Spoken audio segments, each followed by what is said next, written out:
Sometimes I feel Bollywood অভিনেত্রী তৃপ্তি ডিমরির সময়টা যে বেশ ভালো যাচ্ছে তা বলার অপেক্ষা রাখে না।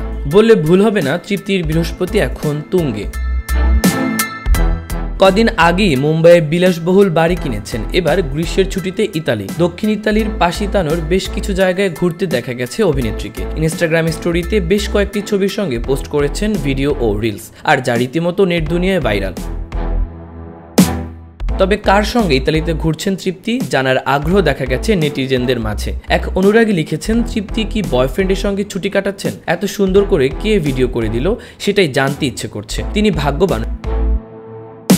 বলিউডের নতুন সেন্সেশন তৃপ্তি ডিমরির অ্যানিমেল সিনেমায় জোয়া চরিত্রটি তার ক্যারিয়ারের মোড় একেবারেই ঘুরিয়ে দিয়েছে। অ্যানিমেল মুক্তির সপ্তাহখানেকের মধ্যে নতুন নতুন সিনেমা যুক্ত হওয়ার খবর দিয়েছেন তৃপ্তি ডিমরির। সন্দীপ রেড্ডির ভাঙ্গরের স্পিড দিয়ে শুরু, এরপর যুক্ত হয়েছে ভুলভুলাইয়া 3 ও ধড়ক 2 সিনেমা। অ্যানিমেল দিয়ে আলোচনায় এলেও বলিউডের নতুন নন তৃপ্তি ডিমরি। 2017 সালে শ্রীদেবীর সঙ্গে মম মুভি দিয়ে অভিনয় শুরু। একই বছর সানি দেওয়ালের সঙ্গে পোস্টার ভয়েস সিনেমায় দেখা যায় তৃপ্তিকে। পরের বছর লায়লা মজনুতে অভিনয় করে পরিচিতি পান।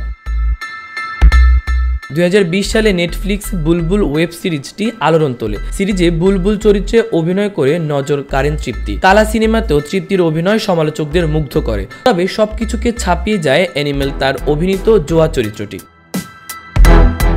দর্শক এখন দেখার বিষয় তৃপ্তি তার এই ভালো সময়টা কতদিন পর্যন্ত ধরে রাখতে পারে, কারণ এর আগেও অনেক প্রতিভাবান বলিউড অভিনেত্রী হঠাৎ করে লাইমলাইটে এসেছেন, আবার হারিয়ে গেছেন।